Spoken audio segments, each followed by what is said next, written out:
झारखंड में कोरोना का कहर थमने का नाम नहीं ले रहा। 24 घंटे में 4,719 कोरोना पॉजिटिव मरीज मिले हैं, जिसमें अकेले रांची में ही 1,593 पॉजिटिव मरीज मिले। रांची के बाद जमशेदपुर में 1160 मरीज संक्रमित पाए गए हैं। रिकवरी रेट की बात करें तो 1,692 लोग संक्रमण से मुक्त हुए हैं, जिसमें 378 रांची के हैं, 327 बोकारो में, 272 जमशेदपुर में शामिल हैं। मंगलवार को कुल 4 कोरोना संक्रमित मरीजों की मौत हुई, जो जमशेदपुर से हैं। प्रदेश में अभी तक कुल 26,019 एक्टिव मामले हैं। इनमें सिम्टोमेटिक मरीज की संख्या 1127 है, जबकि एसिम्टोमेटिक मरीजों की संख्या 24,890 है। होम आइसोलेशन में रहने वाले मरीजों की संख्या 24,890 है। वहीं सरकारी और निजी अस्पतालों में भर्ती मरीजों की संख्या 893 है। कोरोना से निपटने को लेकर प्रदेश में कुल 14,863 बेड उपलब्ध हैं, जिसमें 197 बेड पर मरीज हैं। वहीं अगर राजधानी रांची की बात करें तो रांची में 2390 बेड मरीजों के लिए उपलब्ध हैं। इसमें 135 बेड पर अभी मरीज इलाज करवा रहे हैं। आईसीयू बेड की बात करें तो प्रदेश में 3,204 आईसीयू बेड कोरोना मरीजों के लिए रखे गए हैं, जिसमें 76 बेड पर मरीज इलाज करा रहे हैं। वेंटिलेटर बेड की बात करें तो प्रदेश में कुल 1,456 वेंटिलेटर बेड की व्यवस्था की गई है।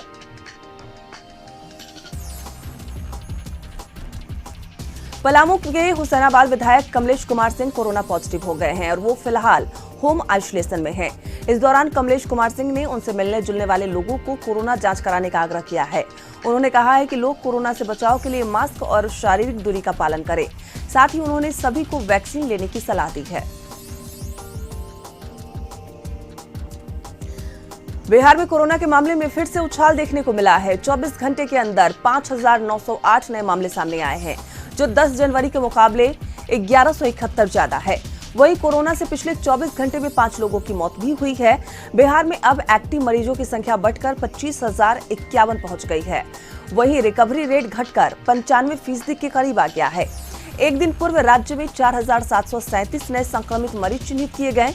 इस प्रकार पिछले 24 घंटे में करीब 25% संक्रमितों में बढ़ोतरी की गई है। इसके पहले 5 जनवरी को राज्य में 1,659, 6 जनवरी को 2,379, 7 जनवरी को 3,048, 8 जनवरी को 4,526, 9 जनवरी को 5,022, 10 जनवरी को 4,737 नए संक्रमित मरीज की पहचान की गई थी। राजधानी पटना में कोरोना मरीजों की संख्या प्रत्येक दिन बढ़ोतरी होती जा रही है। जिला प्रशासन लोगों से मास्क लगाने और गाइडलाइन का पालन करने की अपील कर रहा है, लेकिन कोई सुनने को तैयार नहीं। पटना में बस स्टैंड की स्थिति ये है कि यहां पहुंचने वाले 8 से 10 लोग बिना मास्क के पहुंच रहे हैं। 10 जनवरी से बूस्टर डोज अभियान की शुरुआत की गई है। हेल्थ वर्कर, फ्रंटलाइन वर्कर और वरिष्ठ नागरिकों को कोरोना की तीसरी खुराक दी जा रही है। कशिश न्यूज ने आज बूस्टर डोज को लेकर रियलिटी चेक किया तो पाया कि लोगों की संख्या कम है। पटना के एसके मेमोरियल हॉल में जो सेंटर बनाया गया है, उसमें दिन में 20 से 25-30 लोग ही बूस्टर डोज लेने आ रहे हैं। अधिकारियों का मानना है कि मौसम का प्रभाव के कारण लोग कम आ रहे हैं। हालांकि कई ऐसे लोग भी मिले जिन्होंने लोगों से अपील की कि जितना जल्दी हो सके बूस्टर डोज लगवाएं। पटना के एसके मेमोरियल हॉल में जब कशिश की टीम पहुंची तो वहां भाई बहन थे जो टीका लेने आए थे। उन्होंने कहा कि कशिश न्यूज देखने हैं बच्चे अपील कर रहे हैं कि कोरोना का टीका लगवाएं। इन बच्चों ने कशिश न्यूज के माध्यम से कहा कि टीकाकरण का कोई कुप्रभाव नहीं, इसका कोई साइड इफेक्ट नहीं।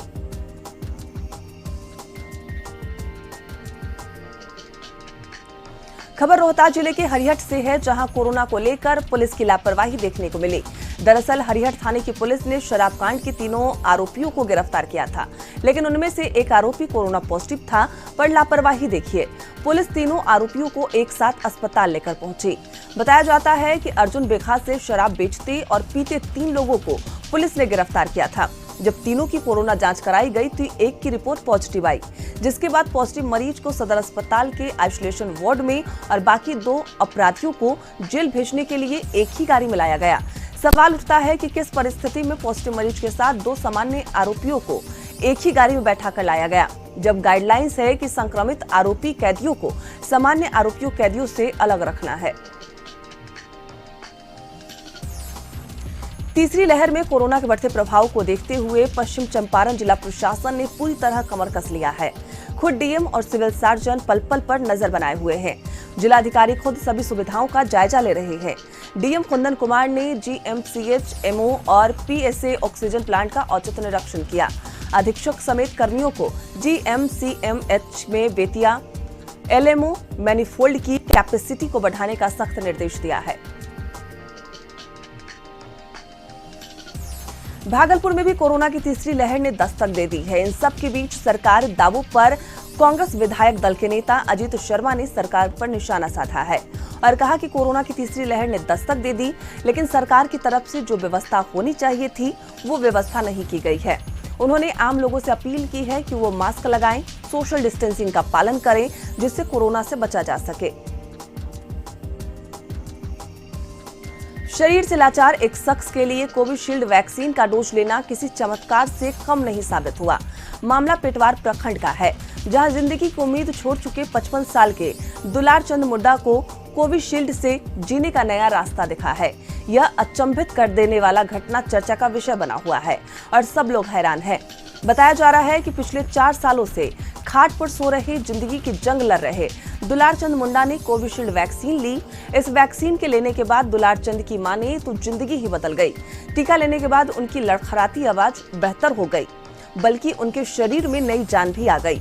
दरअसल गांव में रहने वाले दुलार चंद मुंडा करीब 5 साल पहले एक सड़क दुर्घटना में गंभीर रूप से घायल हो गए थे। इलाज होने के बाद ठीक तो हुए, लेकिन उनके शरीर के अंग काम करना बंद कर चुके थे। इसके साथ ही उनकी आवाज भी लड़खड़ाने लगी। उसके बाद उनकी जिंदगी चारपाई पर बीत रही थी।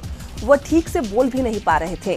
घर का एकमात्र कमाऊ सदस्य अस्वस्थ हो जाने के कारण परिवार के समक्ष रोजी रोटी के लाले पड़े हुए थे। लेकिन 4 जनवरी को उस घर में जाकर वैक्सीन दिया गया और 5 जनवरी से ही उनके बेजान शरीर में हरकत शुरू हो गई। रांची के बुंडू इलाके में कोविड की तीसरी लहर के बढ़ते मामलों के बाद प्रशासन अलर्ट हो गया है। बुंडू पुलिस प्रशासन अब लगातार पंचपरगनिया इलाके में चौक चौराहे पर मास्क चेकिंग अभियान चला रही है। बुंडू के ध्रुवा मोड़, ताऊ मोड़ और बुंडू नगर पंचायत इलाके में मुख्य सड़कों पर मास्क चेकिंग अभियान चलाया जा रहा है। पैदल राहगीर और बाइक के साथ साथ दूसरी गाड़ियों से चल रहे आम लोगों को मास्क लगाने की हिदायत दी जा रही है। हाट बाजारों, दुकानों और दूसरे व्यवसायिक प्रतिष्ठानों में भी दुकानदारों और ग्राहकों को मास्क लगाकर आने की सलाह दी जा रही है। सड़कों पर आवाजाही करने वालों में अब भी संक्रमण को लेकर गंभीरता नहीं देखी जा रही। ऐसे में पुलिस प्रशासन सड़कों पर उतरकर आम जनता को मास्क लगाकर बाहर निकलने की अपील कर रही है। नक्सल प्रभावित इलाकों में सीआरपीएफ की टीम एक नया अभियान चला रही है, जिसका मकसद है ग्रामीणों के दिलों में नक्सलियों के खौफ को हटाना। इस अभियान का मकसद है ग्रामीणों की मदद करना, जिससे वो लोग नक्सलियों के झांसे में नहीं आए। गढ़वा का अति नक्सल प्रभावित इलाका है भंडरिया का कुल्ही पिकेट। यहाँ से बेहद नजदीक है नक्सलियों का गढ़ बूढ़ा पहाड़, जहाँ नक्सली आज भी काबिज हैं। अब नक्सलियों के गढ़ के पास से सीआरपीएफ सहयोग नाम की एक अभियान चला रही है, जिसमें गांव वालों को जरूरत के सामान दिए जा रहे हैं, जिससे बूढ़ा पहाड़ के नजदीक ग्रामीण नक्सलियों के संपर्क में न आए। पिकेट में ग्रामीणों की ये भीड़ बूढ़ा पहाड़ नजदीक के गांव में जगह जगह जाकर दूसरे ग्रामीणों के बीच भी कंबल वितरण कर रही है। ये कंबल वितरण एक संकेत है कि अब ग्रामीण नक्सलियों के झांसे में नहीं आने वाले हैं, बल्कि समाज के मुख्य धारा में रहकर इन सुरक्षा जवानों के साथ कदम से कदम मिलाकर चलने में गवाह बन रहे हैं। विधायक सरयू राय ने झारखंड की हेमंत सरकार को एक चिट्ठी लिखी है। इस चिट्ठी में उन्होंने राज्य सरकार को ये याद दिलाते हुए लिखा है कि उन्होंने पिछली सरकार के दौरान राज्य में भ्रष्टाचार कई मामलों में साक्ष्य राज्य को सौंपे।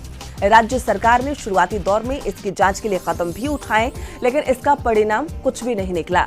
कई भ्रष्टाचार के मुद्दों पर जांच की बात कही गई, लेकिन कोई कार्रवाई आगे नहीं बढ़ी, वो वहीं रुक गया और इस मामले में कहीं कोई गंभीर कार्रवाई नहीं हुई।